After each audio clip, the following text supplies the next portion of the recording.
Assalamualaikum teman-teman, kembali lagi dengan saya Vida di channel Vida Bacain Buku. Kali ini kita masih melanjutkan buku The Power of Habits, Charles Duhigg.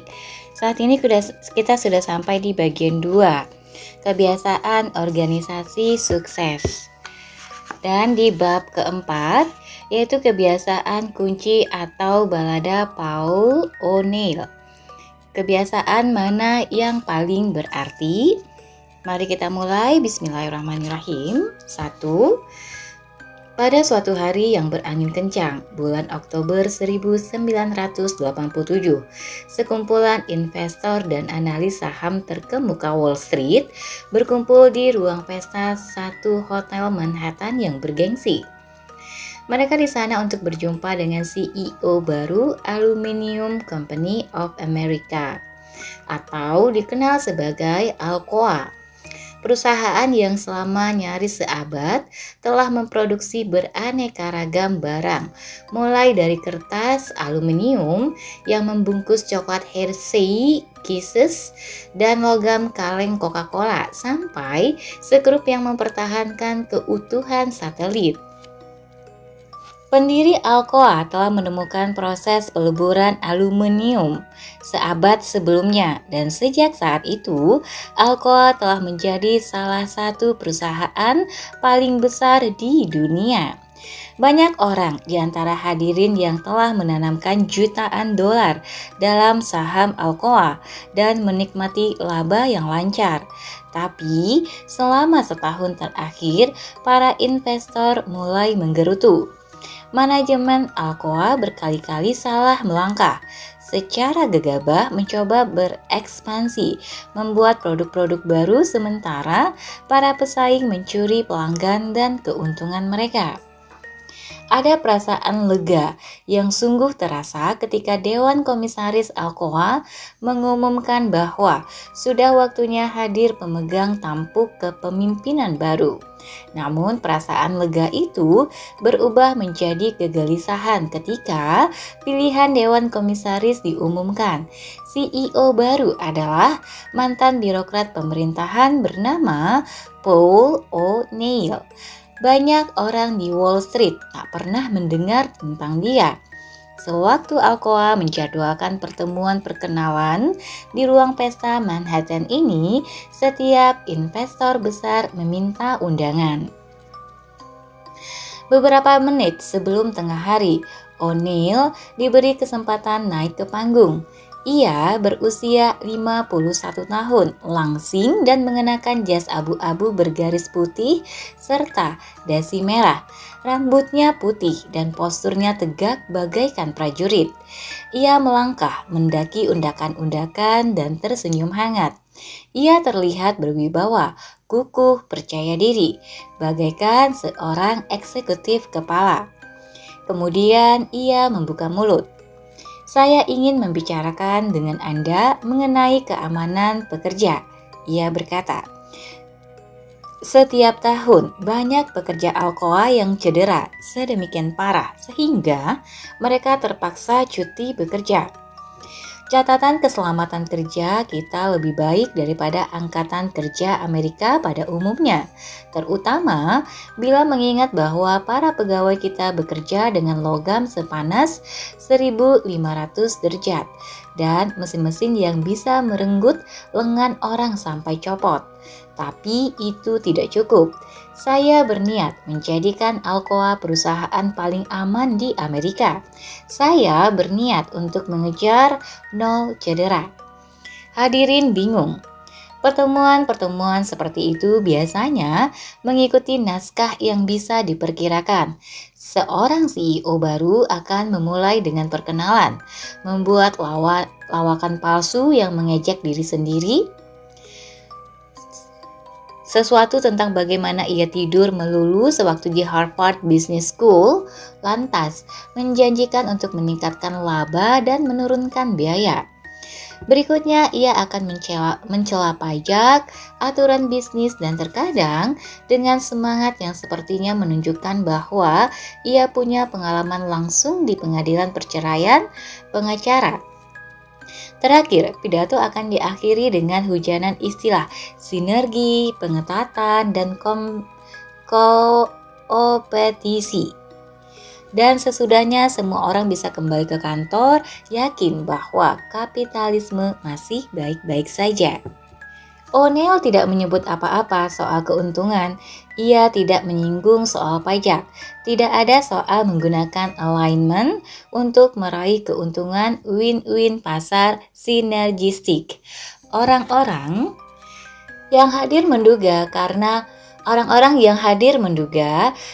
pidatonya tentang keselamatan pekerja, O'Neill mungkin pro regulasi atau yang lebih parah, seorang Demokrat. Sungguh prospek yang menakutkan. Sekarang, sebelum saya lanjutkan, O'Neill berucap, "Saya ingin menunjukkan pintu-pintu keluar darurat di ruangan ini." Ia menunjuk ke bagian belakang ruang pesta. Ada beberapa pintu di belakang, dan seandainya saja terjadi kebakaran atau kondisi darurat lain, Anda harus berjalan dengan tenang keluar, menuruni tangga ke lobi, dan meninggalkan gedung ini. Sunyi.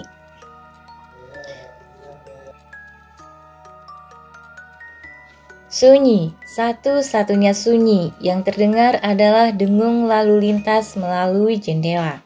Keselamatan, pintu darurat, ini lawakan ya?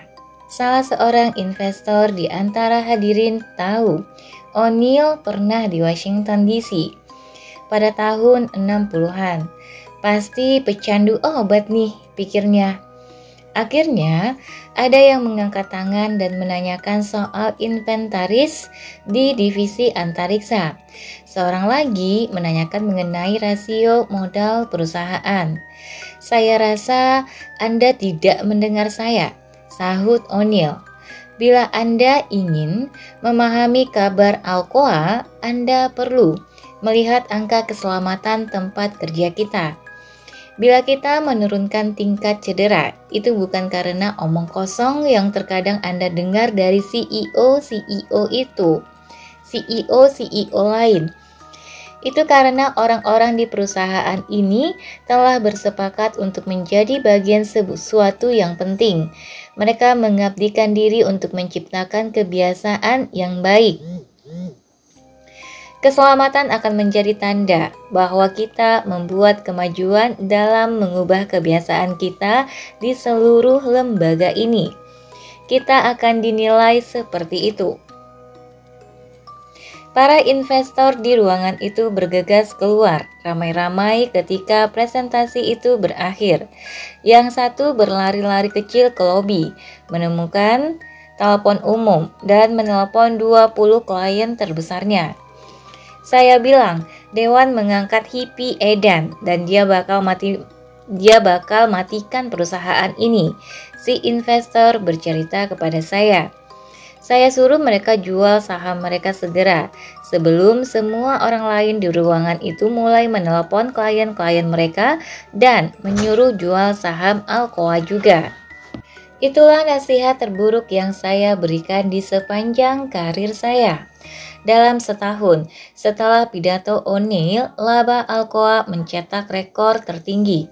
Ketika O'Neill pensiun tahun 2000, pendapatan tahunan bersih perusahaan 5 kali lebih besar daripada sewaktu ia tiba.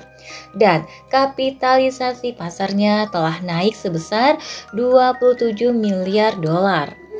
Orang yang menginvestasikan $1.000.000 ke Alcoa pada hari O'Neill diangkat akan memperoleh $1.000.000 lagi dalam bentuk dividen sepanjang O'Neill memimpin perusahaan itu, dan nilai saham mereka 5 kali lebih besar sewaktu O'Neill pensiun. Terlebih lagi, semua pertumbuhan itu terjadi berbarengan dengan meningkatnya status Alcoa menjadi salah satu perusahaan paling aman di dunia. Sebelum O'Neill tiba, nyaris setiap pabrik Alcoa mengalami setidaknya satu kecelakaan per minggu. Begitu rencana keselamatan O'Neill diterapkan, selama bertahun-tahun, sejumlah fasilitas tak lagi kehilangan seorang pun pegawai yang terpaksa cuti 1 hari pun karena cedera. Jadi, bagaimana O'Neill menjadikan salah satu perusahaan paling besar, paling membosankan, dan paling berpotensi berbahaya menjadi mesin laba dan benteng keselamatan? Dengan menyerang satu kebiasaan dan kemudian mengamati riak-riak perubahan menyapu seluruh organisasi. Saya tahu saya harus mengubah Alcoa. O'Neill memberitahu saya. Tapi kita tidak bisa memerintahkan orang agar berubah. Bukan begitu caranya otak bekerja. Jadi saya memutuskan untuk memulai dengan fokus ke satu hal. Bila saya bisa mulai mengecaukan kebiasaan-kebiasaan di sekitar satu hal, itu bakal menyebar ke seluruh perusahaan. O'Neill percaya bahwa sejumlah kebiasaan memiliki kekuatan untuk memulai reaksi berantai, mengubah kebiasaan-kebiasaan lain seraya menyebar ke seluruh organisasi. Dengan kata lain, sejumlah kebiasaan lebih penting daripada kebiasaan lain dalam reka ulang bisnis dan kehidupan. Inilah kebiasaan-kebiasaan kunci yang bisa mempengaruhi bagaimana orang bekerja, makan, bermain, hidup, membelanjakan uang, dan berkomunikasi. Kebiasaan-kebiasaan kunci memulai proses yang lama-kelamaan mengubah segala sesuatu. Kebiasaan-kebiasaan kunci menyatakan bahwa keberhasilan tidak bergantung pada melakukan segala sesuatu dengan benar, melainkan justru mengandalkan identifikasi segelintir prioritas kunci dan memberikan prioritas menjadi tuas-tuas yang berdaya. Bagian pertama buku ini menjelaskan bagaimana kebiasaan bekerja, bagaimana kebiasaan bisa menciptakan, bagaimana kebiasaan bisa diciptakan dan diubah. Tapi, calon ahli kebiasaan harus mulai dari mana? Jawaban terhadap pertanyaan ini dipegang oleh pemahaman terhadap kebiasaan-kebiasaan kunci. Kebiasaan-kebiasaan yang paling penting adalah kebiasaan yang sewaktu mulai berubah, menggoyahkan dan menciptakan ulang pola-pola lain. Kebiasaan-kebiasaan kunci menjelaskan bagaimana Michael Phelps menjadi juara Olimpiade dan mengapa sejumlah mahasiswa lebih berprestasi daripada teman-teman mereka. Kebiasaan-kebiasaan kunci menjelaskan mengapa sebagian orang setelah bertahun-tahun mencoba mendadak kehilangan berat 20 kilo seraya menjadi lebih produktif di tempat kerja dan masih bisa pulang tepat waktu untuk makan malam bersama anak-anak mereka. Dan kebiasaan-kebiasaan kunci menjelaskan bagaimana Alcoa menjadi salah satu saham berkinerja paling baik di indeks Dow Jones, sambil juga menjadi salah satu perusahaan paling aman di bumi. Ketika Alcoa pertama kali mendekati O'Neill untuk memintanya menjadi CEO, ia tidak yakin ia menginginkan pekerjaan itu. Ia sudah punya banyak uang dan istrinya menyukai Connecticut, di mana ia hidup. Mereka tidak tahu apa-apa mengenai Pittsburgh, tempat Alcoa bermarkas. Namun, sebelum menolak tawaran itu, O'Neill meminta waktu beberapa saat untuk pikir-pikir. Guna membantu dirinya mengambil keputusan, ia mulai menyusun daftar mengenai apa yang akan menjadi prioritas-prioritas utamanya bila ia menerima jabatan itu. O'Neill selalu percaya sekali pada daftar. Ia mengorganisasi hidupnya dengan daftar. Saat berkuliah di Fresno State, di mana ia menyelesaikan mata-mata kuliah yang ia ambil dalam waktu hanya sedikit di atas 3 tahun. Sambil juga bekerja 30 jam per minggu. O'Neill telah menyusun daftar hal-hal yang ia harap bisa ia lakukan semasa ia hidup. termasuk di dekat bagian atas, membuat perbedaan. Setelah lulus pada 1960, berdasarkan dorongan seorang teman, O'Neill mengambil formulir magang di lembaga federal dan selama 300.000 orang lain menjalani ujian penerimaan pegawai negeri. 3.000 orang dipilih untuk wawancara. 300 di antara mereka ditawari pekerjaan. O'Neill salah satunya. Ia mulai sebagai manajer pertengahan di Veterans Administration dan diperintahkan mempelajari sistem komputer. Sementara itu, O'Neill terus menulis berbagai daftar, mencatat mengapa sebagian proyek lebih berhasil daripada yang lain, kontraktor mana yang bekerja tepat waktu dan mana yang tidak. Ia naik jabatan setiap tahun dan sewaktu karirnya meroket di VA, ia menjadi terkenal sebagai orang yang daftarnya seperti selalu mencakup satu poin tajam yang menyelesaikan masalah. Pada pertengahan 1960-an, keterampilan seperti itu sangat dibutuhkan di Washington DC. Robert McNamara baru saja menata ulang Pentagon dengan mempekerjakan sekumpulan ahli matematika, ahli statistika, dan program komputer muda. Presiden Johnson ingin juga mempekerjakan orang-orang cerdas, maka O'Neill direkrut ke apa yang nantinya dikenal sebagai Office of Management and Budget, salah satu lembaga paling berkuasa di DC dalam satu dasawarsa. Pada usia 38 tahun, ia dipromosikan menjadi wakil direktur dan tahu-tahu saja menjadi salah satu orang paling berpengaruh di kota itu. Itulah saat pendidikan O'Neill dalam kebiasaan organisasional betul-betul dimulai. Salah satu tugas pertamanya adalah menciptakan kerangka analitis untuk mempelajari bagaimana pemerintah membelanjakan uang untuk jaminan kesehatan.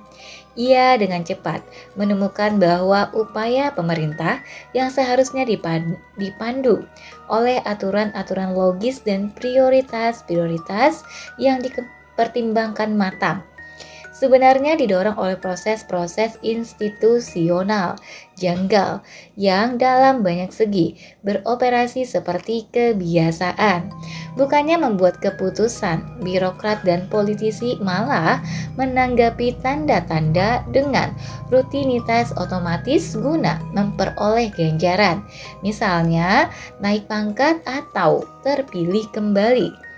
Itu adalah lingkar kebiasaan tersebar di antara ribuan orang dan miliaran dolar.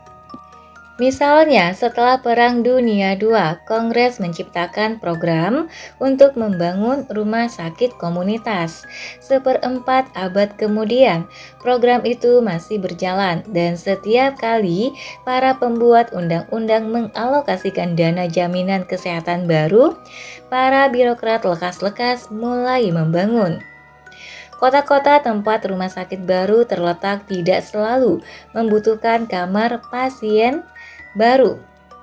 Tapi itu tidak penting. Yang penting adalah mendirikan bangunan besar yang bisa ditunjuk oleh seorang politikus seraya berusaha merayu pemilih untuk memberikan suara kepadanya. Para pegawai negeri menghabiskan waktu berbulan-bulan mendebatkan tirai biru atau kuning, mencari tahu apakah kamar pasien harusnya diisi 1 atau 2 televisi, merancang stasiun perawat, hal-hal yang betul-betul tak ada gunanya. O'Neill bercerita kepada saya, hampir tak ada yang pernah menanyai apakah kotanya mau rumah sakit atau tidak. Sudah jadi kebiasaan para birokrat untuk menyelesaikan setiap masalah kesehatan dengan membangun sesuatu supaya anggota Kongres bisa bilang, inilah yang saya lakukan. Tidak masuk akal, namun semua orang melakukan hal yang sama berulang-ulang. Para peneliti telah menemukan kebiasaan institusional ini di nyaris setiap organisasi atau perusahaan yang mereka kaji. Individu memiliki kebiasaan, kelompok punya rutinitas. Tulis akademisi Geoffrey Hodgson yang menghabiskan karirnya mengkaji pola-pola organisasional.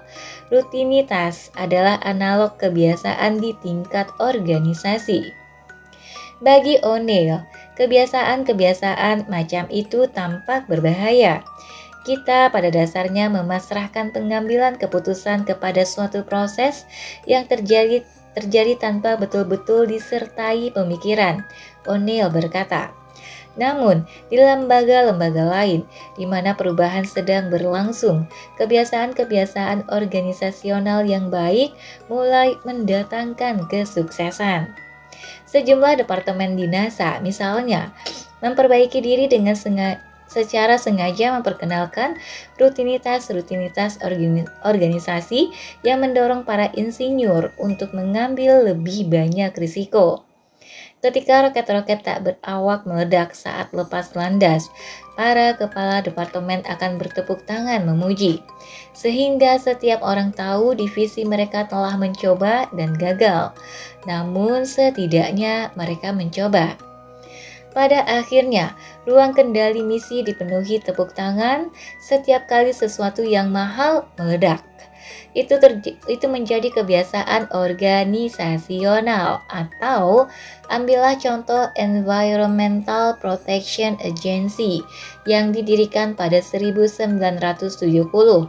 Pengelola pertama EPA, William Ruckelshaus, secara sadar merekayasa kebiasaan-kebiasaan organisasional yang mendorong para regulatornya agar agresif menerapkan hukum. Ketika para pengacara meminta izin untuk menuntut atau mengambil tindakan hukum, harus ada proses yang dilalui. Pada dasarnya semua permintaan izin diloloskan. Pesannya jelas, di EPA, sikap agresif diberi ganjaran. Pada 1975, EPA mengeluarkan 1.500 lebih peraturan lingkungan baru setiap tahun. Tiap kali saya mengamati satu cabang pemerintah, saya mendapati kebiasaan-kebiasaan yang tampaknya menjelaskan mengapa di sana mereka berhasil atau gagal. O'Neill bercerita kepada saya. Lembaga-lembaga terbaik memahami arti penting rutinitas. Lembaga-lembaga terburuk dikepalai oleh orang-orang yang tak pernah memikirkan soal itu, dan lantas malah bertanya-tanya, kok tidak ada yang menaati perintah mereka? Pada 1977, setelah 16 tahun di Washington DC, O'Neill memutuskan sudah waktunya angkat kaki. Ia bekerja 15 jam per hari, 7 hari seminggu, dan istrinya lelah membesarkan 4 anak sendirian. O'Neill pensiun dan memperoleh pekerjaan di International Paper, perusahaan bubur kertas dan kertas terbesar di dunia. Ia akhirnya menjadi presiden perusahaan itu. Pada waktu itu, sebagian teman lamanya di pemerintahan telah menduduki posisi dewan di Alcoa. Ketika perusahaan itu membutuhkan eksekutif kepala baru, mereka teringat O'Neill. Oleh karena itulah, akhirnya ia menuliskan daftar prioritas bila ia memutuskan untuk menerima pekerjaan itu. Alcoa sedang kesulitan ketika itu. Para pengkritik berkata para pekerja di perusahaan itu tidak cukup cekatan dan kualitas produk-produknya buruk. Namun, di puncak daftar O'Neill, ia tidak menulis kualitas atau efisiensi sebagai prioritas terbesarnya. Di perusahaan besar dan setua Alcoa, kita tak bisa sekadar menekan tombol dan mengharapkan semua orang bekerja lebih keras atau memproduksi lebih banyak.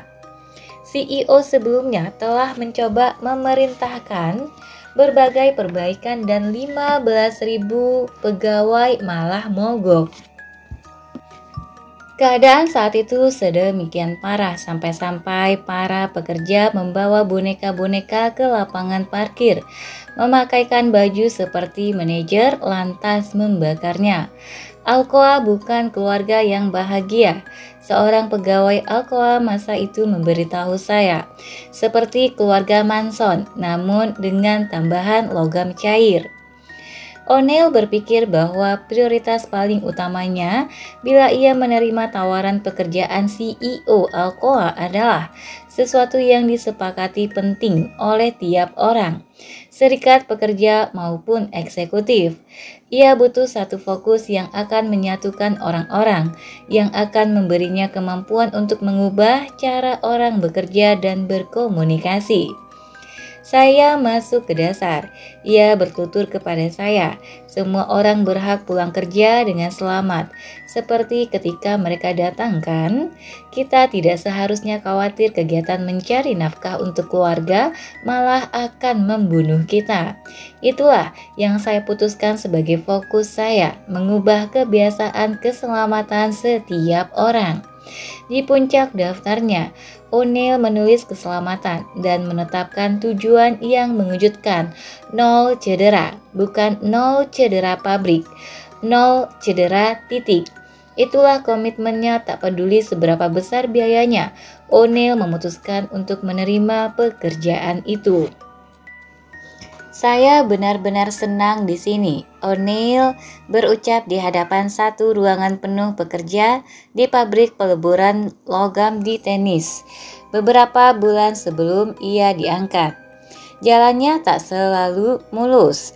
Wall Street masih panik, serikat pekerja khawatir, sejumlah wakil presiden Alcoa sirik karena dilangkahi orang lain dalam memperoleh jabatan utama. Dan O'Neill masih saja berbicara tentang keselamatan pekerja. Saya bersedia bernegosiasi dengan Anda mengenai apa saja, O'Neill berkata. Ia sedang mengunjungi pabrik-pabrik Alcoa di Amerika, dan setelahnya ia akan menyambangi fasilitas-fasilitas perusahaan di 31 negara bagian. Tapi ada satu hal yang tidak akan pernah saya negosiasikan dengan Anda, yaitu keselamatan. Saya tidak ingin Anda semua sampai berkata bahwa kita tidak melakukan segalanya untuk memastikan tidak ada yang terluka. Bila Anda hendak berdebat dengan saya soal itu, Anda bakal kalah. Kecemerlangan pendekatan itu adalah tentu saja tak ada yang mau berdebat dengan O'Neill mengenai keselamatan pekerja. Serikat pekerja telah berjuang selama bertahun-tahun demi aturan-aturan keselamatan yang lebih baik. Para manajer juga tidak mau berdebat soal itu juga, karena cedera berarti hilangnya produktivitas dan berkurangnya semangat.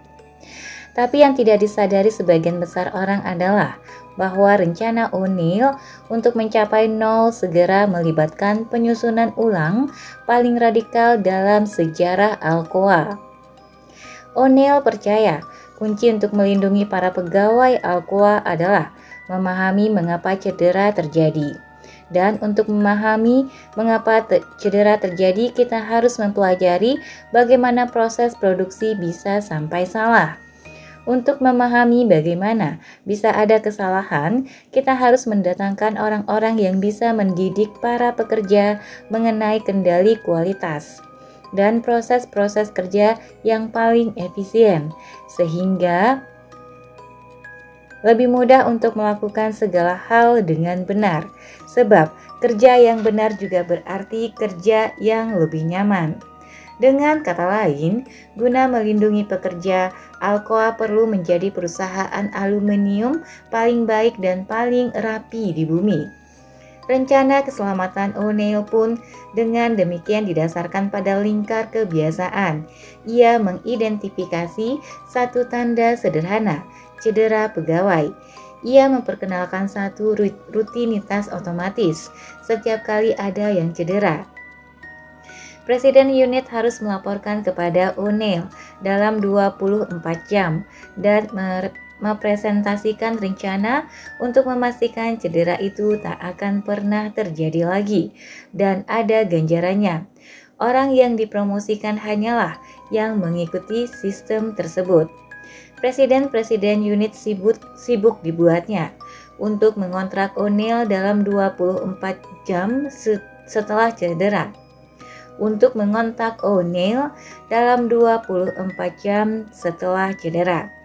Mereka harus mendengar soal kecelakaan itu dari wakil presiden segera setelah peristiwa tersebut terjadi. Jadi, para wakil presiden harus terus-menerus berkomunikasi dengan manajer lapangan. Dan para manajer lapangan membutuhkan para pekerja untuk menyampaikan peringatan begitu mereka melihat ada masalah dan memiliki daftar saran di dekat mereka. Sehingga bila wakil presiden meminta rencana, sudah ada satu kotak gagasan yang dipenuhi berbagai kemungkinan. Untuk membuat itu terjadi, setiap unit harus membangun sistem komunikasi baru yang mempermudah para pekerja berkedudukan paling rendah untuk menyampaikan gagasan kepada eksekutif berkedudukan paling tinggi secepat mungkin. Nyaris segala sesuatu tentang hierarki kaku perusahaan itu harus berubah agar bisa mengakomodasi program keselamatan O'Neil. Ia membangun kebiasaan-kebiasaan korporat baru. Seiring berubahnya pola-pola keselamatan Alcoa, aspek-aspek lain perusahaan mulai berubah juga dengan kecepatan mengejutkan. Aturan-aturan yang ditentang oleh serikat pekerja selama bertahun-tahun, misalnya mengukur produktivitas pekerja individual, tahu-tahu saja disetujui. Sebab pengukuran-pengukuran itu membantu setiap orang mencari tahu bila ada bagian proses produksi yang kacau dan menimbulkan risiko terhadap keselamatan. Kebijakan-kebijakan yang sejak lama ditentang para manajer, misalnya memberi pekerja otonomi untuk menghentikan pergerakan lini produksi ketika kecepatannya membuat kewalahan, kini diterima. Karena itulah cara terbaik mencegah cedera agar tidak terjadi. Perusahaan berubah sangat banyak, sehingga jumlah pegawai mendapati kebiasaan-kebiasaan keselamatan itu menular ke sisi-sisi lain hidup mereka. 2 atau 3 tahun lalu, saya sedang di kantor, melihat ke arah jembatan 9th Street dari jendela. Dan ada orang-orang di sana yang sedang bekerja tanpa menjalankan prosedur keselamatan yang benar. Kisah Jeff Soksky, Direktur Keselamatan Alcoa saat ini. Salah seorang di antara mereka sedang berdiri di puncak pagar pengaman jembatan, sementara satu orang lain memegangi sabuknya. Mereka tidak menggunakan kait atau tali pengaman. Mereka bekerja untuk perusahaan yang tidak ada hubungannya dengan kami. Namun tanpa pikir-pikir, saya berdiri dari kursi, menuruni 5 tangga, berjalan ke jembatan itu dan berkata kepada orang-orang itu, "Hei, kalian membahayakan nyawa kalian. Kalian harus gunakan sabuk pengaman dan peralatan keselamatan." Para pekerja itu menjelaskan bahwa penyelia mereka lupa membawa peralatan-peralatan itu. Maka Shoki menelpon kantor Occupational Safety and Health Administration setempat dan melaporkan si penyelia. Seorang eksekutif lain memberitahu saya bahwa suatu hari ia berhenti di penggalian jalan dekat rumahnya karena mereka tidak punya struktur penyangga, dan ia kuliahi setiap orang di sana tentang pentingnya prosedur keselamatan yang benar. Waktu itu akhir minggu dan ia menghentikan mobilnya dengan anak-anaknya di kursi belakang untuk menguliahi pekerja PU mengenai keselamatan penggalian parit. Tidak wajar, namun itulah intinya. Kami melakukannya tanpa pikir-pikir lagi. O'Neill tidak pernah menjanjikan bahwa fokusnya terhadap keselamatan pekerja akan meningkatkan keuntungan Alcoa. Tapi, seiring menyebarnya rutinitas-rutinitas baru yang ia perkenalkan ke seluruh organisasi, biaya turun, kualitas naik, dan produktivitas melesat tinggi. Bila logam leleh mencederai pekerja sewaktu terciprat, maka sistem penuangan dirancang ulang sehingga lebih sedikit yang cedera. Itu juga menghemat uang Alcoa karena lebih sedikit bahan mentah yang hilang gara-gara tumpah. Bila ada mesin yang terus-menerus rusak, mesin itu pun diganti, yang berarti lebih kecil risiko ada roda gigi patah, mesin itu yang melukai lengan pegawai. Itu juga berarti produk-produk yang berkualitas lebih baik. Sebab seperti yang ditemukan Alcoa, kerusakan peralatan adalah penyebab utama aluminium berkualitas rendah. Para peneliti telah menemukan dinamika serupa pada berbagai situasi, termasuk kehidupan individual. Ambil contoh penelitian-penelitian dari satu dasawarsa terakhir yang mengkaji dampak olahraga terhadap rutinitas harian. Ketika orang mulai berolahraga sebagai suatu kebiasaan, meskipun hanya seminggu sekali, mereka mulai mengubah pola-pola lain yang tak terkait dalam hidup mereka, seringkali tanpa menyadarinya. Pada umumnya, orang-orang yang berolahraga mulai makan dengan lebih baik dan menjadi lebih produktif di tempat kerja. Mereka merokok lebih sedikit dan menunjukkan lebih banyak kesabaran kepada para kolega dan keluarga. Mereka lebih jarang menggunakan kartu kredit dan mengatakan tingkat stres mereka berkurang. Belum jelas benar mengapa, namun bagi banyak orang, berolahraga adalah kebiasaan kunci yang memicu perubahan yang menyebar luas.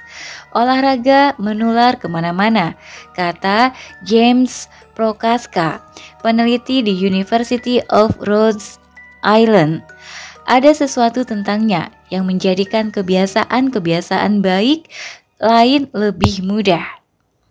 Berbagai penelitian telah mendokumentasikan bahwa keluarga-keluarga yang memiliki kebiasaan makan malam bersama-sama tampaknya membesarkan anak-anak dengan kemampuan mengerjakan PR yang lebih baik, nilai yang lebih tinggi, kendali emosi yang lebih bagus, dan lebih percaya diri. Membereskan tempat tidur setiap pagi berkolerasi dengan produktivitas yang lebih baik, perasaan yang lebih bahagia, dan keterampilan yang lebih baik dalam menaati anggaran. Bukan artinya makan bersama keluarga atau tempat tidur yang rapi menyebabkan nilai yang lebih baik atau penghematan belanja. Namun entah bagaimana, perubahan-perubahan awal itu memulai reaksi berantai yang membantu kebiasaan-kebiasaan lain untuk berakar. Bila kita berfokus pada mengubah atau menanam kebiasaan-kebiasaan kunci, kita bisa menyebabkan perubahan yang meluas. Tapi, mengidentifikasi kebiasaan kunci memang susah gampang. Untuk menemukannya, kita harus tahu di mana mencarinya. Mendeteksi kebiasaan-kebiasaan kunci berarti mencari ciri-ciri tertentu. Kebiasaan-kebiasaan kunci menawarkan apa yang dikenal dalam literatur akademik sebagai small wins, kemenangan kecil. Kebiasaan-kebiasaan kunci membantu kebiasaan-kebiasaan lain berkembang dengan menciptakan struktur-struktur baru dan membantu memantapkan budaya di mana perubahan menular. Namun, seperti yang ditemukan O'Neill dan banyak orang lain, menyeberangi kesenjangan antara memahami dan menggunakan asas-asas itu membutuhkan kecerdikan.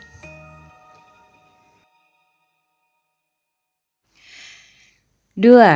Sewaktu alarm Michael Phelps berdering pada pukul 6.30 pagi, 13 Agustus 2008, ia merayap keluar dari tempat tidur di kampung Olimpiade di Beijing dan langsung menjalankan rutinitasnya. Ia mengenakan celana olahraga dan berjalan ke kantin untuk sarapan. Phelps telah memenangkan 3 medali emas minggu itu, sehingga total ia telah memperoleh 9 dalam karirnya dan akan berlomba 2 kali hari itu pukul 7 pagi. Ia sudah di kantin menyantap menu yang ia biasa makan pada hari perlombaan, terdiri dari telur, havermut, dan 4 minuman energi kocok. Yang pertama dari 6.000 lebih kalori yang akan ia konsumsi selama 16 jam berikutnya. Perlombaan pertama Phelps, gaya kupu-kupu 200 meter, nomor yang paling ia kuasai, dijadwalkan digelar pukul 10. 2 jam sebelum pistol aba-aba ditembakkan, ia memulai rangkaian peregangan ototnya, dimulai dari lengan, kemudian punggung, turun ke pergelangan kaki yang sedemikian luwes sehingga bisa menekuk di atas 90 derajat. Lebih jauh daripada endpoint seorang balerina. Pukul 8.30, ia masuk ke kolam dan memulai putaran pemanasan pertamanya, 800 meter gaya campuran, diikuti 600 meter menendang-nendang, 400 meter menarik pelampung di antara kaki-kakinya, 200 meter melatih ayunan, dan serangkaian berenang cepat 25 meter untuk meningkatkan laju detak jantungnya. Latihan itu memakan waktu tepat 45 menit. Pukul 9.15 ia keluar dari kolam dan mulai mengenakan LZR Racer. Pakaian pas tubuh yang sedemikian ketat sehingga perlu 20 menit untuk menarik-nariknya agar terpasang. Kemudian ia mengenakan headphone menutupi telinganya dan memutar keras-keras musik hip hop yang biasa ia dengarkan sebelum setiap perlombaan dan menanti. Phelps mungkin berenang ketika ia berusia 7 tahun guna membakar sejumlah energi yang membuat ibu dan guru-gurunya kewalahan. Sewaktu seorang pelatih renang lokal bernama Bob Bowman melihat batang tubuh panjang, tangan besar dan kaki relatif pendek yang mengurangi tahanan dalam air milik Phelps, ia tahu Phelps bisa menjadi juara. Namun Phelps emosional. Ia sulit menenangkan diri sebelum perlombaan. Orang tua dalam proses perceraian. Dan ia bermasalah dalam mengatasi stres. Bowman membeli buku tentang latihan relaksasi dan meminta ibu Phelps membacakannya keras-keras setiap malam. Dalam buku itu ada kalimat, "Kepalkan tangan kanan Anda erat-erat dan lepaskan." Bayangkan ketegangan itu menghilang, yang membuat setiap bagian tubuh Phelps tegang dan rileks sebelum ia jatuh tertidur. Bowman percaya bahwa bagi perenang, kunci kemenangan adalah menciptakan rutinitas yang benar. Bowman tahu Phelps memiliki fisik yang sempurna sebagai perenang. Tapi setiap orang yang akhirnya berkompetisi di Olimpiade memiliki otot-otot yang sempurna. Bowman juga bisa melihat bahwa Phelps, meskipun masih muda, mempunyai kapasitas untuk terobsesi, yang menjadikan ia atlet ideal. Tapi semua olahragawan elit adalah orang-orang yang obsesif. Yang bisa Bowman berikan kepada Phelps yang kelak membuat ia unggul dari para pesaing lain adalah kebiasaan-kebiasaan yang akan menjadikan ia perenang dengan mental tangguh di kolam. Ia tidak perlu mengontrol setiap aspek kehidupan Phelps. Yang ia butuhkan hanyalah mengincar segelintir kebiasaan spesifik yang tidak ada hubungannya dengan berenang, namun ada kaitannya dengan segala sesuatu demi menciptakan pola pikir yang benar. Ia merancang serangkaian perilaku yang Phelps bisa gunakan agar bisa lebih tenang dan terfokus sebelum setiap lomba, guna menemukan keunggulan-keunggulan kecil yang bakal menjadi penentu dalam cabang olahraga, di mana kemenangan bisa terjadi dalam selisih beberapa milidetik. Ketika Phelps masih remaja, misalnya, pada akhir setiap latihan, Bowman akan menyuruhnya pulang dan menonton rekaman video. Tonton sebelum tidur dan ketika bangun. Rekaman video itu bukan sungguhan, melainkan lebih merupakan visualisasi mental suatu perlombaan yang sempurna setiap malam sebelum tidur dan setiap pagi ketika terbangun. Phelps membayangkan dirinya melompat dari blok kolam renang dan dalam gerakan lambat berenang tanpa cacat. Ia akan memvisualisasikan ayunan tangannya, dinding kolam putarannya, dan garis finish. Ia akan bayangkan sejak air yang tersibak di belakangnya. Air yang menetes dari bibirnya sewaktu mulutnya naik ke permukaan. Seperti apa rasanya melepas tudungnya pada akhir perlombaan. Ia akan terbaring di tempat tidur dengan mata terpejam dan membayangkan keseluruhan perlombaan itu sampai rincian terkecil lagi dan lagi, sampai ia hafal setiap detiknya. Selama latihan, ketika Bowman memerintahkan Phelps berenang dengan kecepatan lomba, Bowman bakal berteriak, putar rekaman videonya, dan Phelps akan mendorong dirinya sekeras yang ia bisa. Rasanya nyaris antiklimaks ketika ia meluncur di air. Ia telah melakukannya sedemikian sering dalam benaknya sampai kini ia sudah hafal mati. Namun cara itu ampuh. Phelps terus bertambah cepat.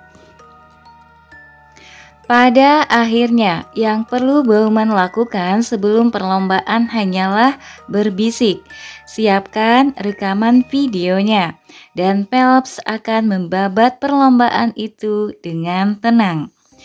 Dan begitu Bowman memantapkan segelintir rutinitas inti dalam kehidupan Phelps, semua kebiasaan lain, diet dan jadwal latihan, rutinitas peregangan dan tidur seolah teratur sendiri.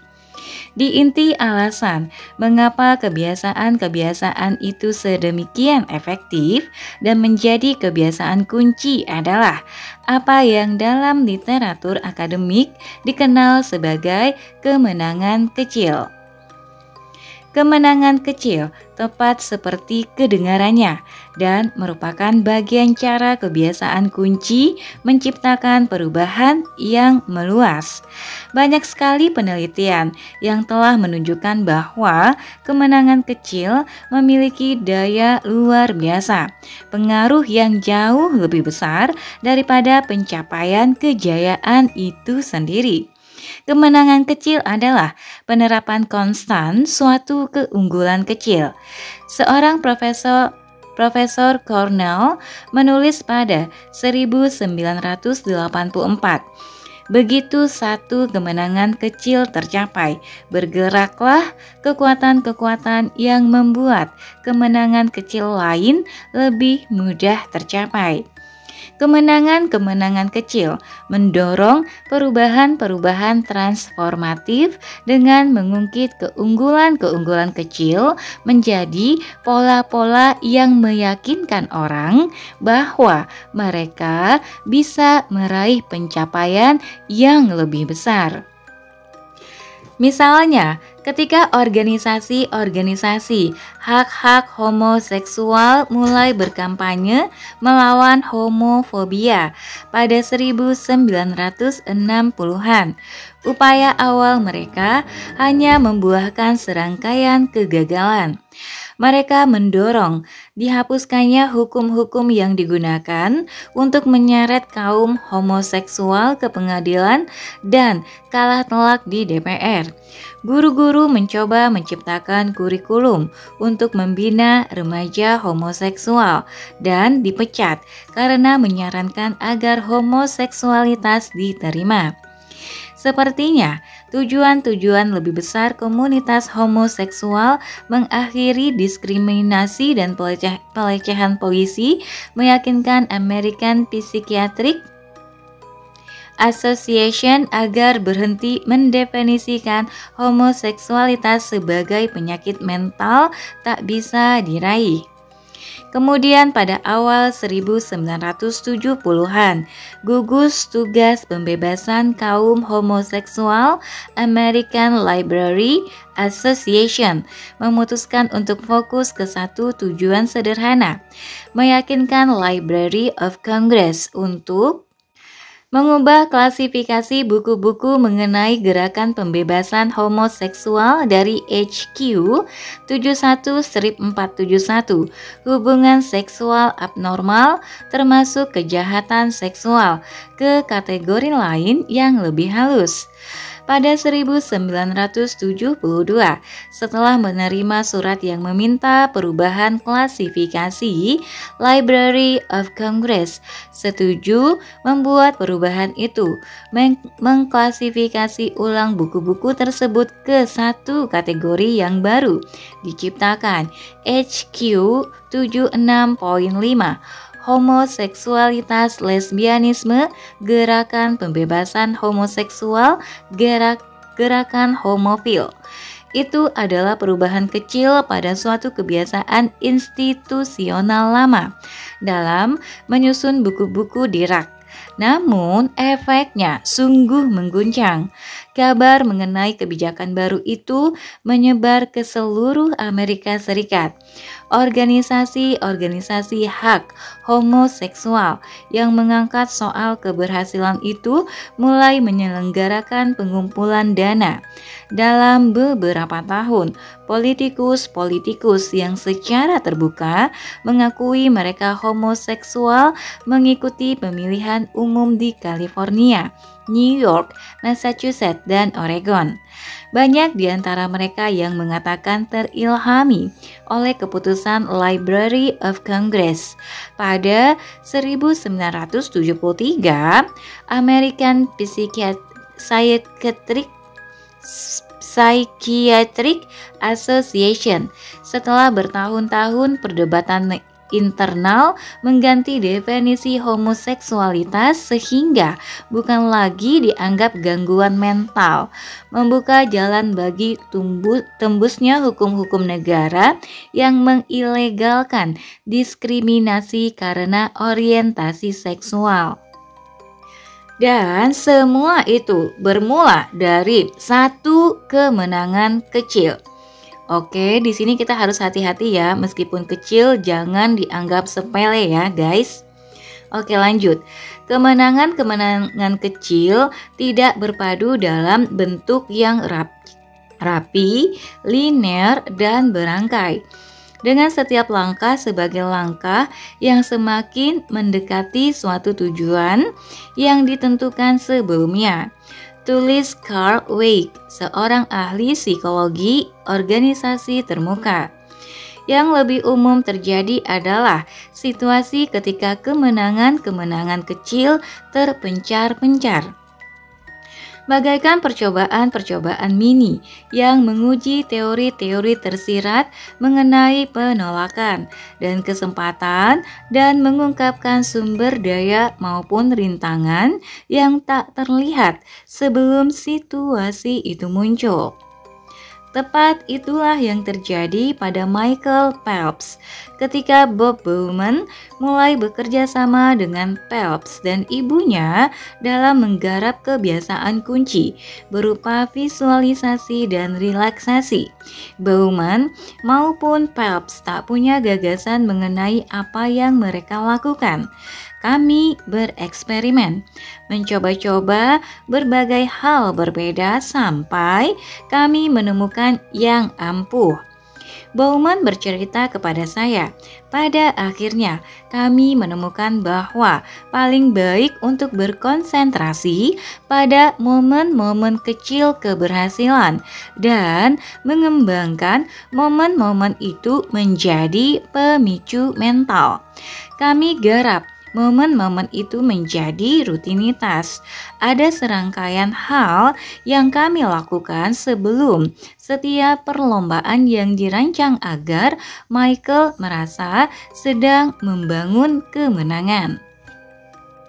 Bila Anda tanya Michael apa yang terjadi dalam benaknya sebelum perlombaan, ia akan menjawab, ia tidak benar-benar memikirkan apapun.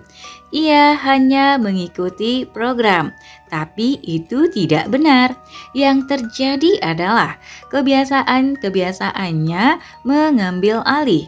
Ketika tiba saatnya perlombaan, rencananya sudah berlangsung lebih daripada setengah jalan dan dia sudah menang dalam setiap langkah. Seluruh peregangan berlangsung seperti yang ia rencanakan. Putaran pemanasan tepat seperti yang ia visualisasikan. Headphone-nya memainkan tepat apa yang ia harapkan.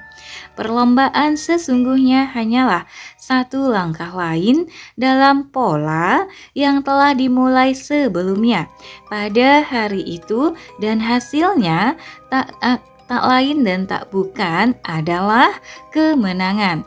Menang hanyalah hasil yang wajar.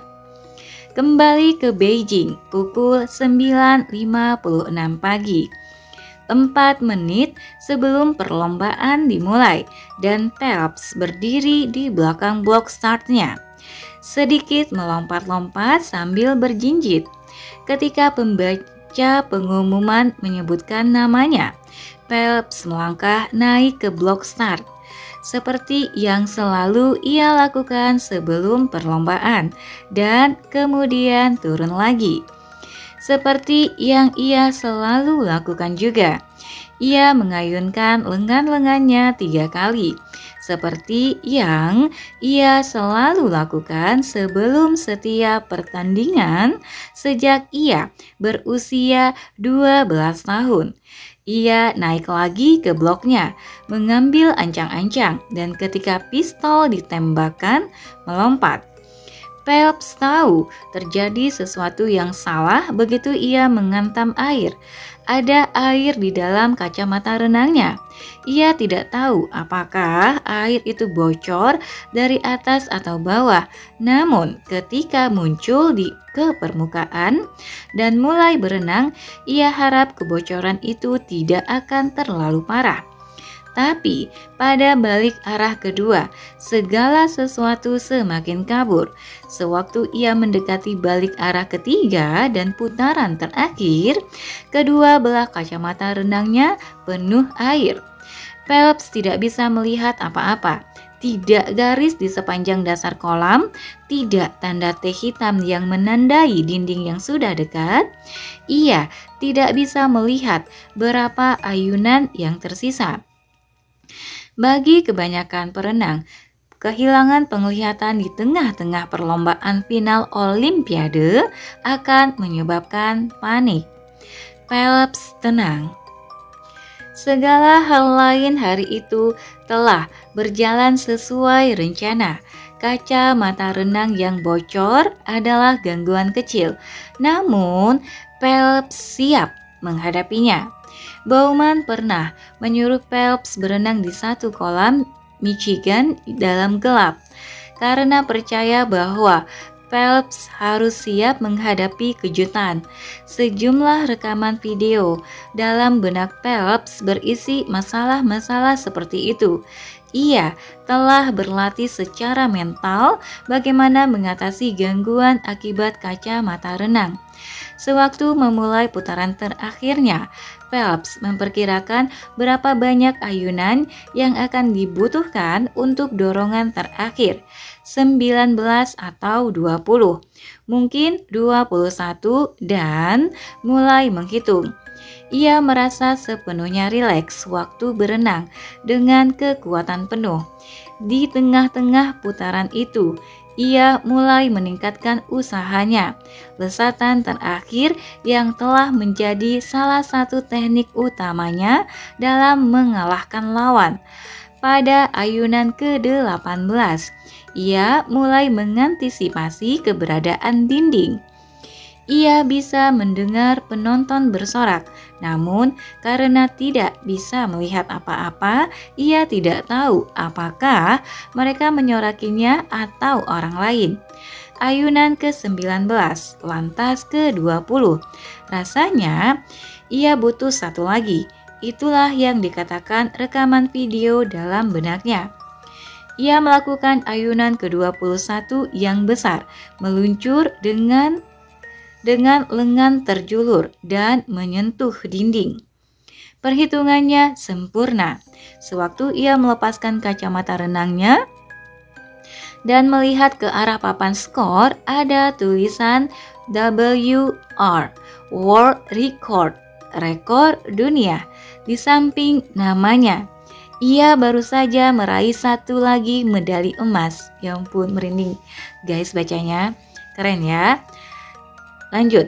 Setelah perlombaan itu, seorang wartawan menanyai apa rasanya berenang tanpa bisa melihat apa-apa. Rasanya seperti yang saya bayangkan. Phelps menjawab, itu adalah satu kejayaan tambahan ke dalam hidup yang penuh kemenangan kecil. Menarik ya, padahal dia di tengah perlombaan mengalami gangguan, tidak bisa melihat. Tetapi ironisnya, dia malah memecahkan rekor dunia. Dahsyatnya kebiasaan ya. Oke, kita lanjut. 6 bulan setelah Paul O'Neill menjadi CEO Alcoa, ini ke cerita berbeda ya. Ia mendapat panggilan telepon pada tengah malam.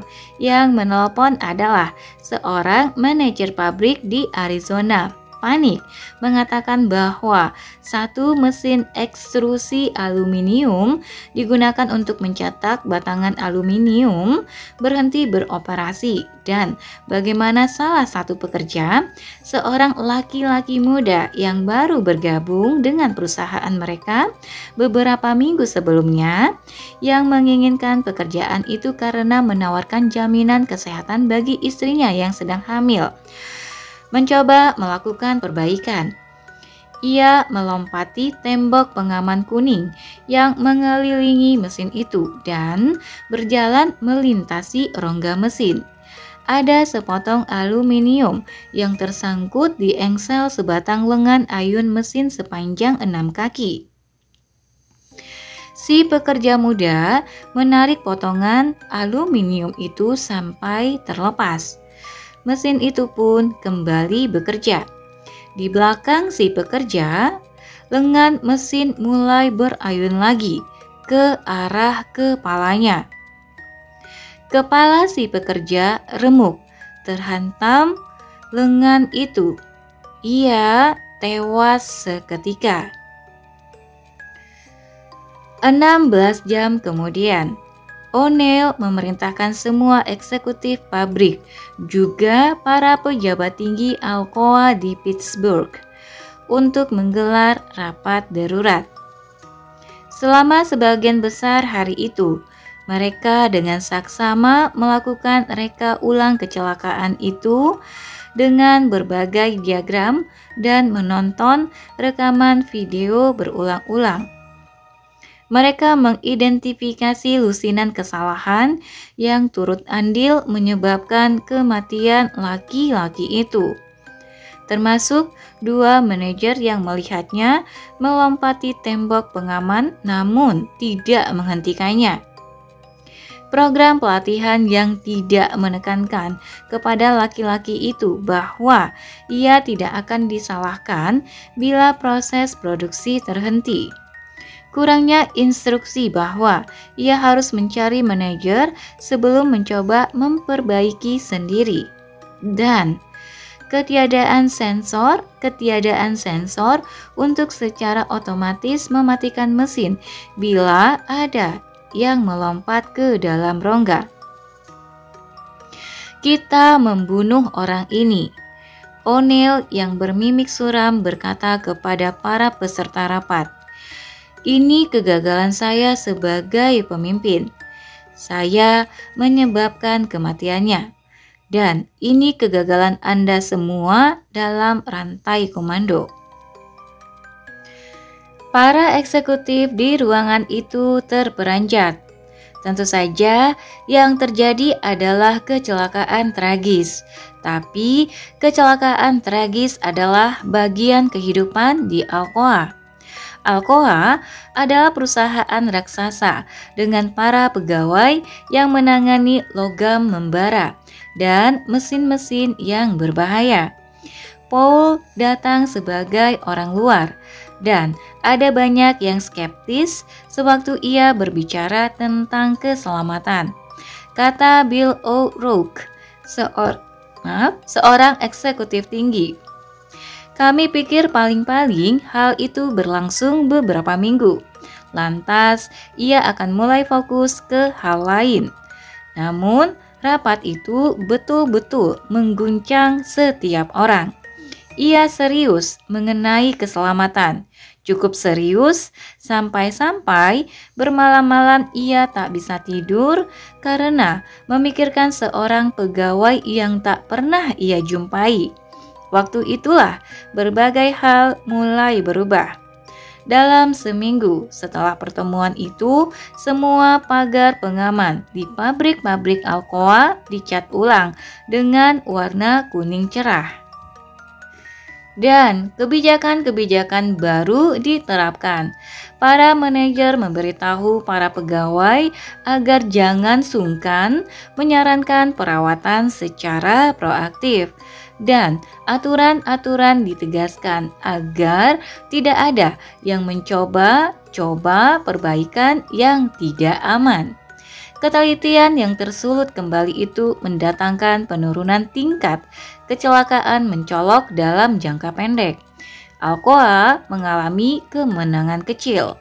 Kemudian O'Neill menerkam, "Saya ingin memberi selamat kepada setiap orang karena menurunkan jumlah kecelakaan, meskipun untuk 2 minggu saja." Ia menulis dalam satu memo yang disebarkan ke seluruh perusahaan. Kita merayakan bukan karena menaati aturan atau mengurangi angka kecelakaan. Kita seharusnya merayakan karena kita menyelamatkan nyawa orang.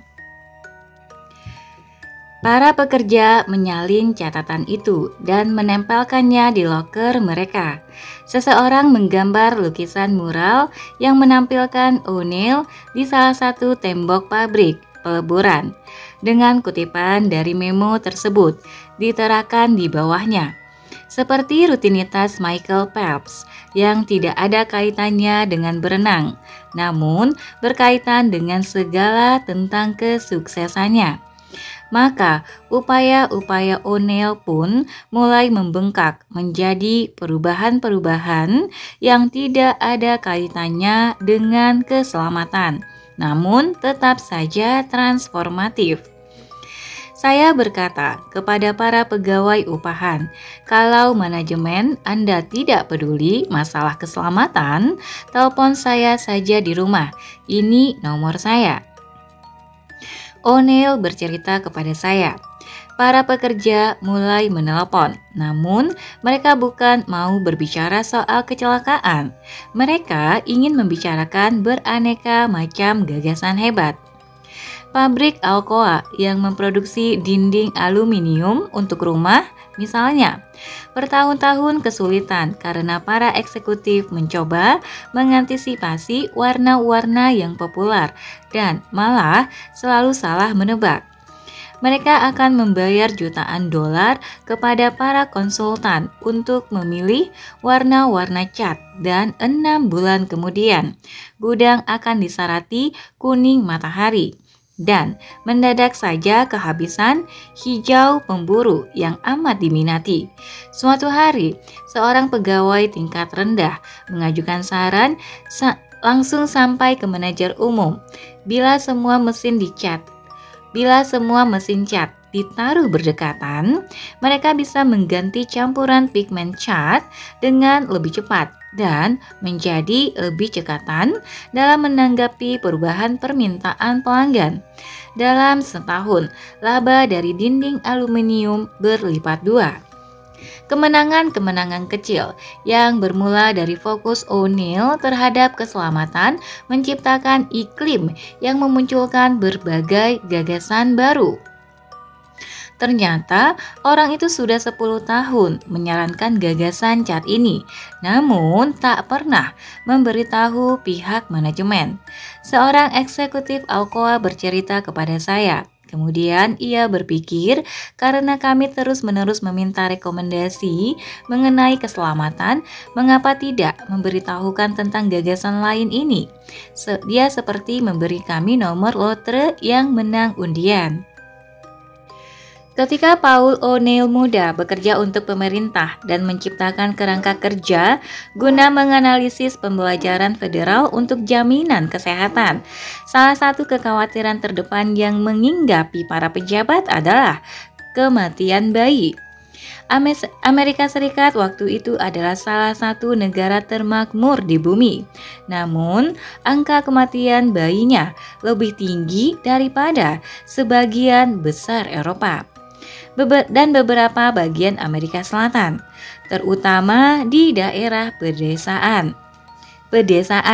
Banyak sekali bayi yang meninggal sebelum ulang tahun pertama. O'Neill ditugasi mencari tahu alasannya. Ia meminta lembaga-lembaga federal lain untuk mulai menganalisis data kematian bayi. Dan setiap kali ada yang kembali dengan jawaban, ia mengajukan pertanyaan lain. Mencoba menelaah semakin dalam guna memahami akar penyebab masalah tersebut. Setiap kali ada yang datang ke kantor O'Neill dengan suatu temuan, O'Neill akan mulai menginterogasinya dengan pertanyaan-pertanyaan lain.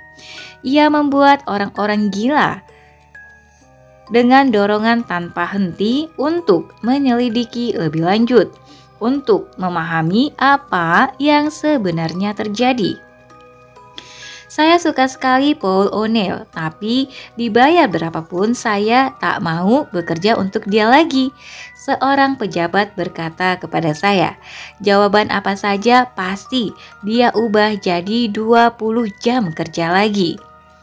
Misalnya saja, sejumlah penelitian menunjukkan bahwa tampaknya penyebab terbesar kematian bayi adalah kelahiran prematur, dan alasan bayi lahir terlalu cepat adalah karena ibu menderita kekurangan gizi ketika hamil.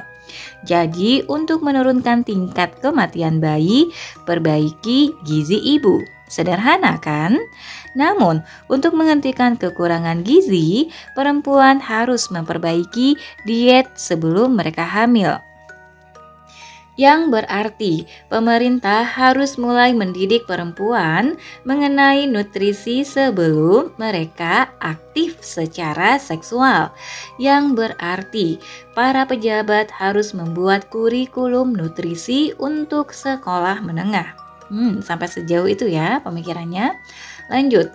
Tapi ketika O'Neill mulai bertanya-tanya mengenai bagaimana membuat kurikulum itu, ia mendapati bahwa banyak guru sekolah menengah di daerah pedesaan tidak cukup memahami biologi dasar untuk bisa mengajarkan soal nutrisi. Artinya, pemerintah harus merombak pendidikan guru di bangku kuliah dan memberi mereka dasar yang lebih kuat dalam bidang biologi sehingga mereka nantinya bisa mengajarkan nutrisi kepada gadis-gadis remaja sehingga remaja-remaja itu akan makan dengan lebih baik sebelum mereka mulai berhubungan seks dan pada akhirnya bergizi cukup ketika mereka melahirkan. Akhirnya, para pejabat yang bekerja dengan O'Neill menemukan bahwa pelatihan guru yang buruk adalah akar penyebab tingkat kematian bayi yang tinggi. Kalau dilihat, ini nggak ada hubungannya ya, pelatihan guru dengan angka kematian yang tinggi. Tapi setelah dirunut lagi, ternyata ini penyebabnya adalah pendidikan pelatihan guru yang buruk. Sejauh itu ya. Nanti kita lanjutkan lagi. Bila Anda meminta rencana memerangi kematian bayi kepada dokter atau pejabat kesehatan masyarakat, tak ada yang akan menyarankan untuk mengubah pelatihan guru. Mereka tak akan tahu bahwa kedua hal itu berhubungan. Tapi dengan mengajari mahasiswa mengenai biologi, kita membuat mereka kelak bisa meneruskan pengetahuan itu kepada para remaja yang mulai makan dengan lebih sehat dan bertahun-tahun kemudian melahirkan bayi-bayi yang lebih kuat. Kini, tingkat kematian bayi Amerika Serikat 68% lebih rendah daripada ketika O'Neill mulai memegang pekerjaan itu. Lebih dari 50%, angka yang menakjubkan ya. Lanjut. Pengalaman O'Neill dengan tingkat kematian bayi mengilustrasikan cara kedua kebiasaan kunci mendorong perubahan dengan menciptakan struktur yang membantu kebiasaan-kebiasaan lain untuk berkembang. Dalam kasus kematian prematur, mengubah kurikulum pendidikan tinggi bagi para guru, memulai reaksi berantai yang akhirnya menyentuh pendidikan gadis-gadis di daerah perdesaan. Dan cukup tidaknya gizi yang mereka peroleh saat mengandung. Dan kebiasaan O'Neill untuk terus-menerus mendorong para birokrat lain untuk tak henti mencari sampai menemukan akar masalah pun mengubah cara pemerintah berpikir mengenai berbagai masalah seperti kematian bayi.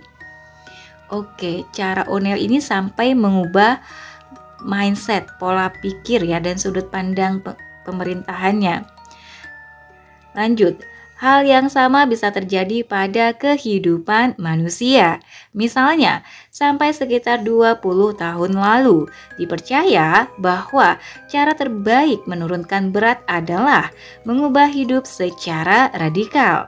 Dokter akan memerintahkan pasien pengidap obesitas untuk berdiet ketat dan menyuruh mereka ikut latihan kebugaran, menghadiri sesi konseling teratur, terkadang setiap hari, dan mengubah rutinitas harian mereka dengan misalnya menggunakan tangga alih-alih menggunakan lift. Menurut pemikiran itu, hanya dengan mengguncang kehidupan seseorang lah kebiasaan-kebiasaan buruknya bisa diperbaiki. Namun, ketika para peneliti mempelajari keefektifan metode-metode itu untuk jangka waktu panjang, mereka mendapati metode-metode tersebut justru gagal. Para pasien akan menggunakan tangga selama beberapa minggu. Namun, pada akhir bulan, mereka merasa tangga terlalu merepotkan. Mereka mulai berdiet dan ikut latihan kebugaran. Namun, setelah ledakan antusiasme awal lenyap, mereka kembali ke kebiasaan makan lama dan menonton TV. Menumpuk sedemikian banyak perubahan sekaligus, membuat tak satu pun perubahan yang menyangkut. Kemudian pada 2009, nih menarik nih, sekelompok peneliti yang didanai oleh National Institutes of Health menerbitkan penelitian mengenai suatu pendekatan berbeda terhadap penurunan berat tubuh. Mereka mengumpulkan 1.600 pengidap obesitas dan meminta mereka berkonsentrasi menuliskan semua yang mereka makan setidaknya 1 hari per minggu. Pada awalnya, hal itu susah dilakukan. Para peserta penelitian lupa membawa jurnal makanan atau mengudap dan lupa mencatat. Tapi perlahan-lahan mereka mulai mencatat makanan mereka sekali seminggu dan terkadang lebih sering lagi. Banyak peserta yang mulai membuat catatan harian makanan. Pada akhirnya, hal itu menjadi kebiasaan. Lantas, sesuatu yang tak terduga terjadi. Para peserta mulai mengamati catatan-catatan mereka dan menemukan pola-pola yang tidak mereka sadari sebelumnya.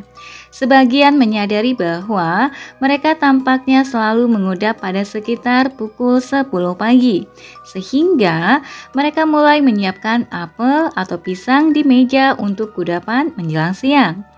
Yang lain mulai menggunakan jurnal mereka untuk merencanakan menu. Dan ketika tiba waktunya makan malam, mereka menyantap hidangan sehat yang telah mereka tulis, bukan makanan sampah dari kulkas. Para peneliti tidak menyarankan perilaku-perilaku tersebut kepada mereka. Mereka hanya meminta setiap orang menuliskan apa yang mereka makan sekali seminggu. Namun, kebiasaan kunci ini menulis jurnal makanan menciptakan struktur yang membantu kebiasaan lain berkembang.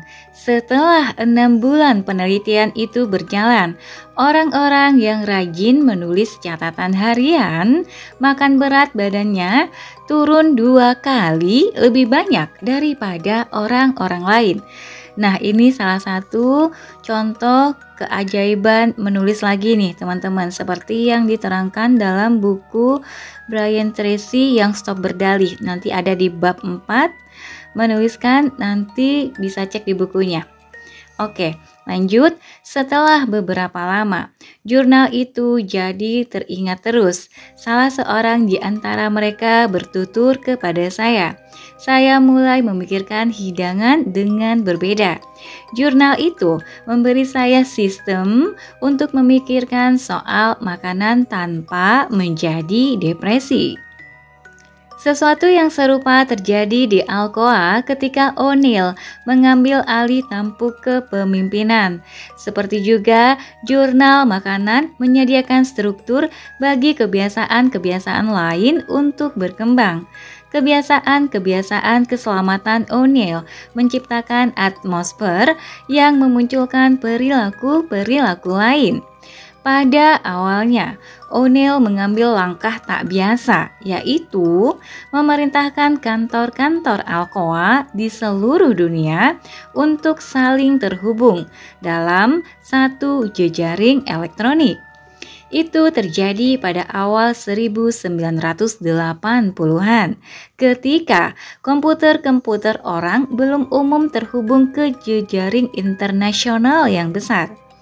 O'Neill menjustifikasi perintahnya dengan menyatakan bahwa menciptakan sistem data keselamatan waktu nyata yang dapat dimanfaatkan para manajer untuk berbagi saran itu penting.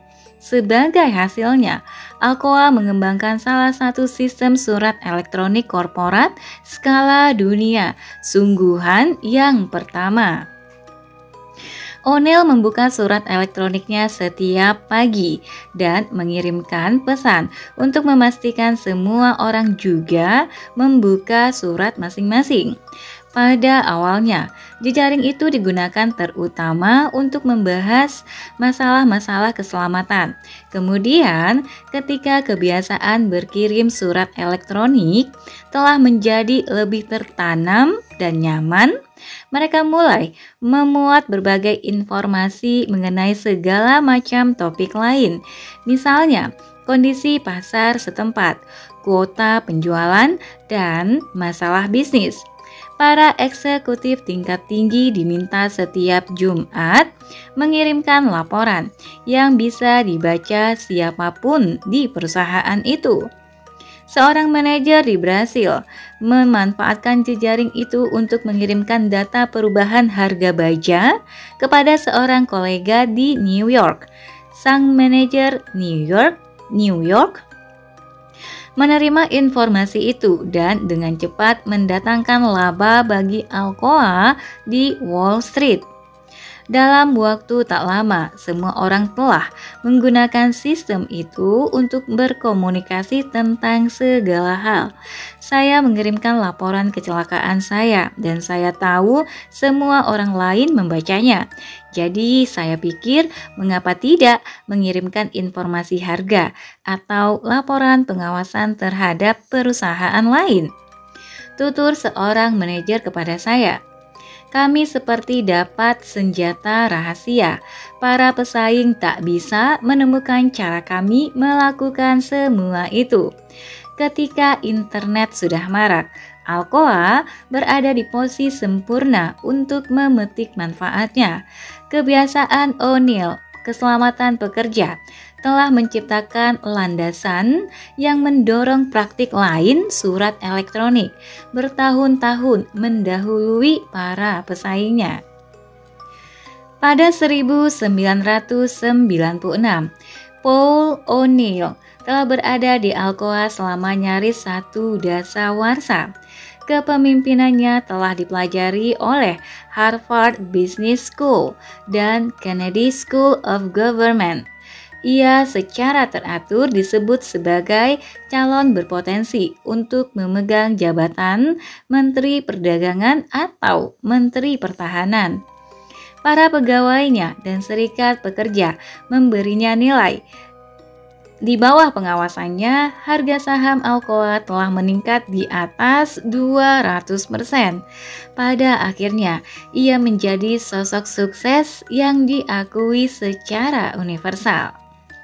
Pada Mei tahun itu, dalam rapat pemegang saham di tengah kota Pittsburgh, seorang suster Benediktin berdiri pada sesi tanya jawab dan menuduh O'Neill berdosa. Suster Mary Margaret mewakili sekelompok advokasi masyarakat yang memperhatikan gaji dan kondisi di pabrik Alcoa di Ciudad Acuna, Meksiko. Ia berkata bahwa meskipun O'Neill menyanjung-nyanjung tindakan keselamatan Alcoa, para pekerja di Meksiko menderita sakit karena asap yang berbahaya. Itu tidak benar, kata O'Neill kepada hadirin. Di komputer jinjingnya, ia membuka catatan keselamatan dari pabrik Meksiko itu. Lihat, ia berucap, menunjukkan kepada hadirin catatan yang sangat baik tentang keselamatan, kepatuhan aturan lingkungan, dan survei kepuasan pegawai. Eksekutif yang bertanggung jawab memegang fasilitas tersebut, Robert Barton, adalah salah seorang manajer paling senior di Alcoa. Ia telah bekerja untuk perusahaan itu selama berdasa-dasawarsa dan bertanggung jawab atas sejumlah kemitraan terbesar mereka. Sang suster berkata, hadirin tidak boleh percaya kepada O'Neill. Ia duduk kembali. Setelah pertemuan, O'Neill meminta sang suster datang ke kantornya. Ordo sang suster memegang 50 saham Alcoa dan selama berbulan-bulan mereka telah meminta pemungutan suara pemegang saham untuk mengeluarkan resolusi agar operasi perusahaan itu di Meksiko ditinjau. O'Neill menanyai Suster Mary apakah ia pernah ke pabrik itu sendiri. Tidak, jawabnya. Untuk amannya, O'Neill meminta kepala sumber daya manusia dan penasihat umum perusahaan untuk terbang ke Meksiko untuk melihat apa yang terjadi. Ketika para eksekutif itu tiba, mereka menyelidiki catatan pabrik Acuna. dan menemukan laporan-laporan mengenai satu kecelakaan yang tidak pernah dikirimkan ke markas besar. Beberapa bulan sebelumnya, ada penumpukan asap di dalam salah satu bangunan. Peristiwa itu relatif kecil. Eksekutif pabrik itu, Barton, telah memasang ventilator untuk menyingkirkan gas-gas itu. Orang-orang yang jatuh sakit sembuh total dalam 1 atau 2 hari. Namun, Barton tidak pernah melaporkan kejadian itu. Ketika para eksekutif kembali ke Pittsburgh dan menyajikan temuan-temuan mereka, O'Neill mengajukan satu pertanyaan. Apakah Bob Barton tahu ada yang sakit? Kami tidak bertemu dia, mereka menjawab. Tapi ya, jelas dia tahu. 2 hari kemudian, Barton dipecat. Pemecatan itu mengagetkan orang-orang luar. Barton pernah disebutkan dalam satu artikel sebagai salah seorang eksekutif paling berharga di Alcoa. Perginya Barton merupakan pukulan bagi sejumlah perusahaan patungan penting. Tapi di dalam Alcoa tak seorang pun yang terkejut. Hal itu dianggap sebagai akibat wajar budaya yang telah dibangun O'Neill. Barton memecat dirinya sendiri. Salah satu koleganya memberitahu saya, tidak ada pilihan lain. Inilah cara terakhir kebiasaan-kebiasaan kunci mendorong perubahan yang meluas, menciptakan budaya di mana nilai-nilai baru tertanam kuat. Kebiasaan kunci menjadikan pilihan berat, misalnya memecat eksekutif tinggi. Lebih mudah sebab ketika orang itu melanggar budaya, jelaslah mereka harus angkat kaki. Terkadang budaya-budaya itu mewujudkan diri dalam kosakata khusus yang penggunaannya sendiri menjadi kebiasaan yang mendefinisikan suatu organisasi. Di Alcoa misalnya ada program inti dan filosofi keselamatan.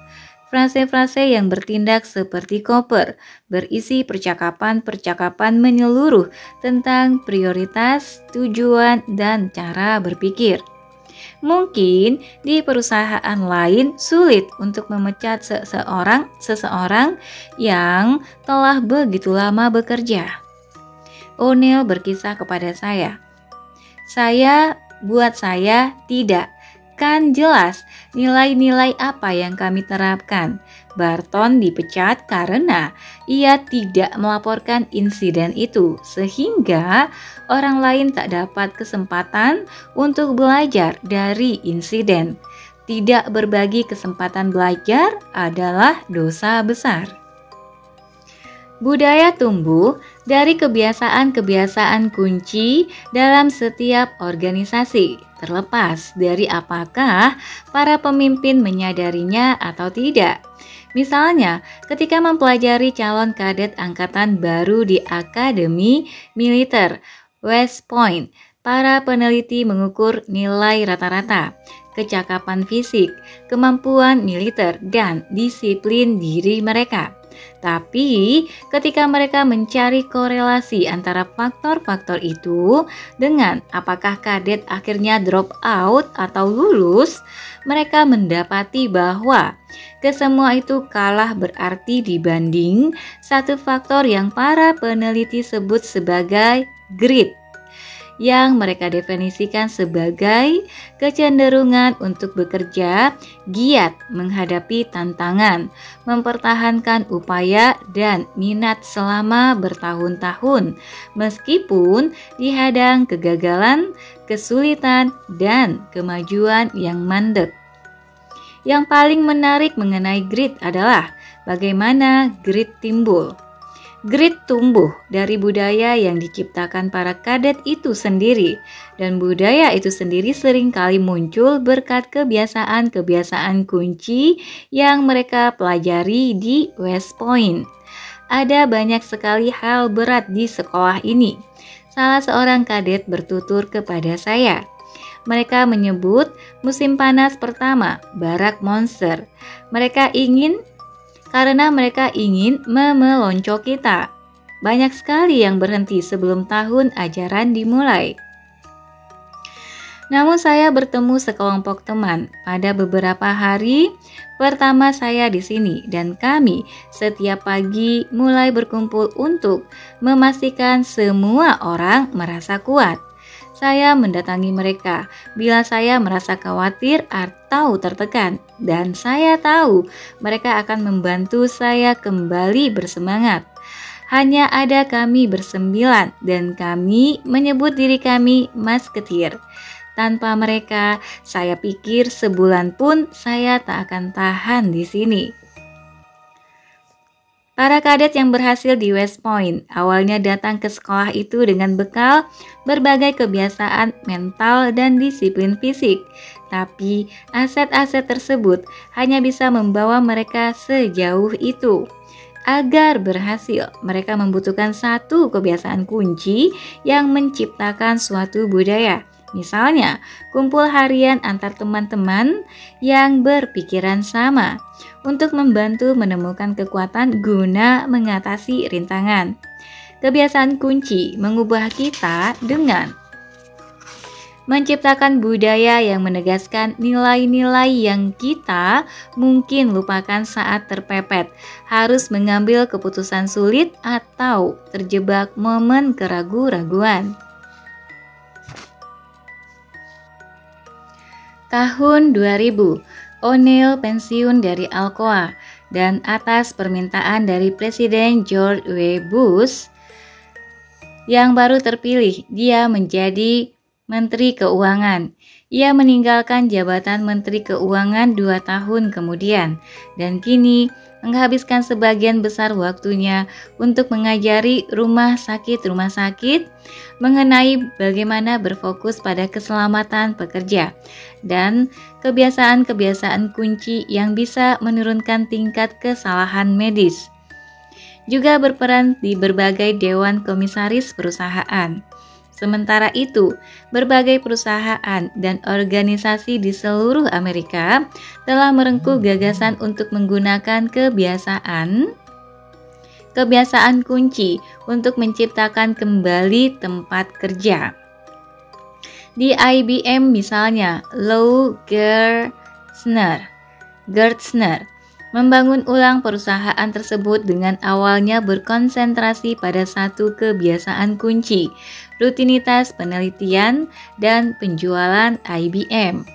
Di firma konsultan McKinsey & Company, budaya perbaikan terus-menerus diciptakan melalui kebiasaan kunci berupa kritik internal di segala bidang yang merupakan inti setiap tugas. Dalam Goldman Sachs, setiap keputusan dilandasi kebiasaan kunci berupa pengkajian risiko. Dan di Alcoa, warisan O'Neill tetap hidup, bahkan meskipun O'Neill tidak lagi bersama mereka. Tingkat cedera terus menurun. Tahun 2010, 82% lokasi Alcoa tidak kehilangan satu pun pegawai untuk 1 hari pun gara-gara cedera. Nyaris mencetak rekor tertinggi sepanjang waktu. Rata-rata pekerja lebih berkemungkinan cedera di perusahaan piranti lunak saat membuat animasi kartun untuk studio film. Catatan kaki untuk studio film, nanti ya catatan kakinya, lanjut dulu dikit. Atau menghitung pajak sebagai seorang akuntan daripada menangani aluminium leleh di Alcoa. Sewaktu saya dijadikan manajer pabrik, kata Jeff Shockey, eksekutif Alcoa, pada hari pertama saya mengemudikan mobil ke lapangan parkir pabrik. Saya melihat semua tempat parkir dekat pintu-pintu depan sudah ditandai dengan tulisan jabatan orang. Kepala inilah, kepala itulah. Orang-orang yang penting dapat tempat parkir paling bagus.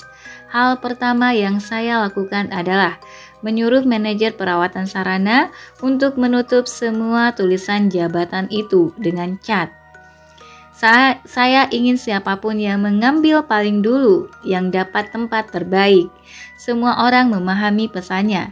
Setiap orang berarti. Ini perpanjangan apa yang Paul lakukan mengenai keselamatan pekerja. Hal itu menyalakan semangat di pabrik. Dengan segera, semua orang berusaha datang lebih pagi setiap hari ke tempat kerja. Menarik ya, cuman rebutin tempat terbaik parkir, semua pekerjanya jadi datang lebih pagi. Catatan kaki 3.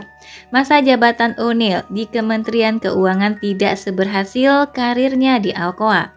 Nyaris segera setelah disumpah, ia mulai fokus pada sejumlah masalah kunci, termasuk keselamatan pekerja, penciptaan lapangan kerja, akuntabilitas eksekutif, dan memerangi kemiskinan Afrika. Di antara inisiatif-inisiatif lainnya. Tapi, politik O'Neill tidak sejalan dengan Presiden Bush, dan ia meluncurkan perlawanan internal untuk memerangi pengurangan pajak yang diajukan Bush. Ia diminta mengundurkan diri pada akhir 2002. Yang saya pikir adalah hal yang benar bagi kebijakan ekonomi bertentangan dengan apa yang diinginkan Gedung Putih, kata O'Neill kepada saya. Itu tidak bagus untuk Kementerian Keuangan, makanya saya dipecat. Ya, biasalah ya kalau berhubungan sama politik memang agak susah ya. Oke, sampai di sini dulu untuk bab 4-nya. Nanti kita ketemu lagi di bab 5. Terima kasih sudah mendengarkan dan mudah-mudahan mendapatkan manfaat yang sebesar-besarnya. Dan sampai jumpa. Assalamualaikum warahmatullahi wabarakatuh.